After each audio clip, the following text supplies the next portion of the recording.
Fala família, Clube da Bíblia, tudo bem com vocês? Deus abençoe o seu dia de hoje. Nós estamos agora no capítulo de número 25, que é uma grande bênção. Iremos aprofundar um pouco mais ainda nos seus números e significados. Então, sem mais demoras, vamos lá. Em nome do Pai, do Filho e do Espírito Santo. Amém. Vinde, Espírito Santo, enchei os corações dos vossos fiéis, acendei neles o fogo do vosso amor.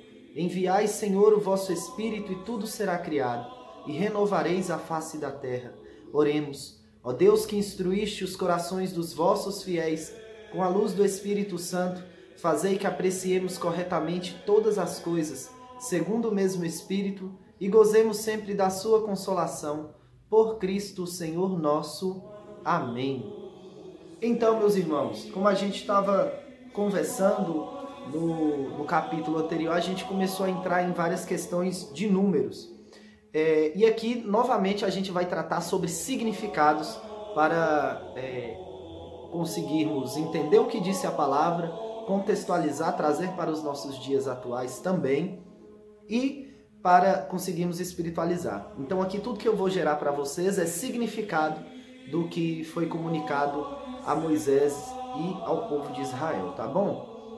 É solicitado pelo Senhor para que Moisés faça a arca da aliança, que a gente conhece, nós vamos ver com muito mais calma e muito mais detalhes preciosos. Mas a gente já sabe que a arca é o lugar onde o Senhor escolheu para guardar o testemunho dele, ou seja, as experiências do povo judeu serão guardadas dentro dessa arca.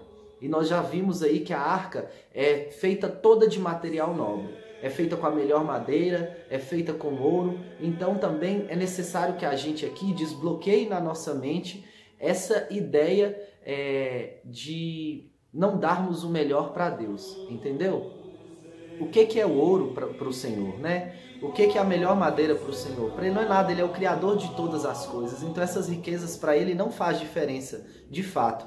E se não faz diferença, isso não é desculpa para a gente poder dar o pior para Deus. Ou seja, a gente tem que dar o melhor que a gente pode, tendo em vista que se eu tivesse feito com a madeira que não tivesse valor, talvez eu estaria retirando o valor de Deus. Então aqui eu quero colocar para vocês o entendimento. É o próprio Deus que solicitou que a arca fosse feita com ouro, com o material mais nobre que tivesse na terra, disponível naquele momento, porque o testemunho merecia um lugar de destaque.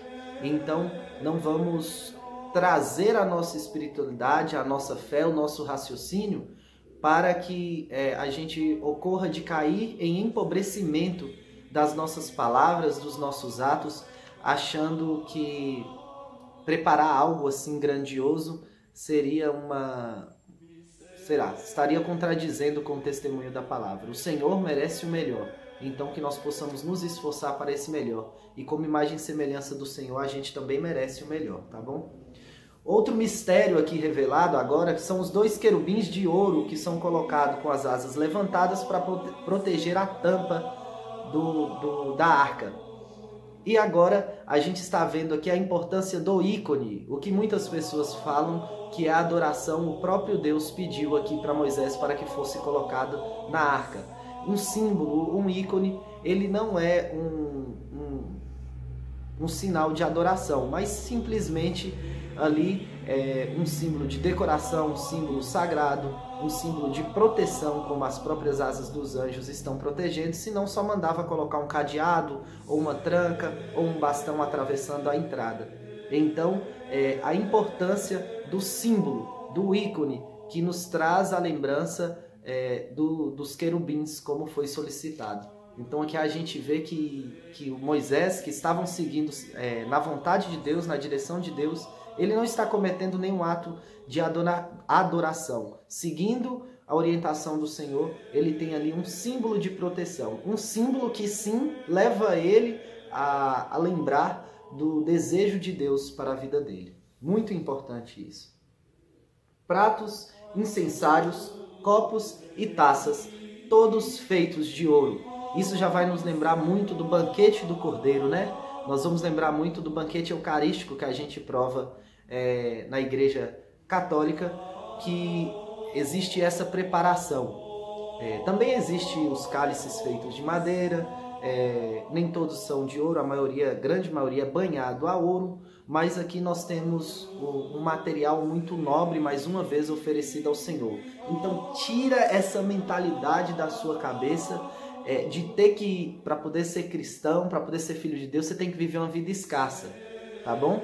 Deus te fez para grandes coisas nesse mundo, para as coisas melhores desse mundo, para uma vida em abundância. Então, tira essa mentalidade sua de que as suas coisas não devem ser coisas boas, porque quando o Senhor solicitou coisas para Ele, foram as melhores coisas, os materiais mais nobres desse mundo. E como imagem e semelhança de um Deus vivo, a gente também merece coisas boas. Não estou te falando de projetar sobre os outros, estou te falando de merecimento, de conquistar coisas boas, porque eu sou filho de Deus e eu mereço coisas boas na minha vida. Amém? O candelabro, para podermos finalizar. O candelabro tem 6 braços. 6 é um número imperfeito. 6 é um número que as pessoas falam do homem, ou 666, o número da besta, é um número de imperfeição.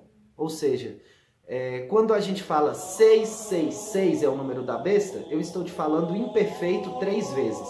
E 3 significa confirmação. Olha que mistério, como que essa tradição judaica, ela é toda de uma comunicação, às vezes, por código. Então, se o candelabro tem 6 braços, ele é ainda imperfeito. Lembrando hoje que o candelabro que a gente vê do judaísmo é de 7 braços, ou seja, já é um candelabro perfeito. Se você tiver um tempo, pesquisa aí, candelabro judaico, que você vai entender o que eu estou falando. 3 cálices de cada lado, o total de 6 cálices novamente. Então, um número novamente imperfeito. Então, é algo que está sendo processado, digamos assim. 4 cálices também vai nos apontar em um outro momento. Esses 4 cálices, eles significam aquilo que foge da regra. Se é 4 para a tradição, significa que é algo novo, uma nova perspectiva. A palavra perfeita é essa. 4 significa uma nova perspectiva. Anota isso daí. E por fim, 7 lâmpadas. Como a gente já aprendeu, 7 é o número da perfeição. Então, se eu te disser 777, eu estou com 3 vezes confirmando que é perfeito. Entende a hora que eu estou te falando? Se eu te falar 444, eu estou te falando que é confirmado, ou seja, o número 3 confirma que é 3 vezes algo novo, uma nova experiência, uma nova perspectiva. Então, quando a gente vai adorar o Senhor, a gente dá graças e louvores e a gente repete por 3 vezes. Quando a gente vai dizer, Jesus, eu confio em vós, a gente repete por 3 vezes. Então, é um número de confirmação. 3 é número de confirmação, 7 é número de perfeição, 6 é número de imperfeição, 4 é número de nova perspectiva, 40 é número de purificação e processo de autoconhecimento e encontro com Deus. Então, todos esses números agora a gente vai continuar vendo se repetindo com muita frequência, não só no livro de Êxodo, mas em toda a Bíblia, e agora nós já temos entendimento. Então, mais uma porta foi aberta na nossa vida e nós não conseguimos mais fechá-la. O legal é isso, a cada nível que é avançado, é impossível retroceder. Então não pense que você, depois de entender algo, consegue retroceder a sua inteligência para desentender algo. Isso não existe. É para a liberdade que Cristo te libertou. Deus te abençoe.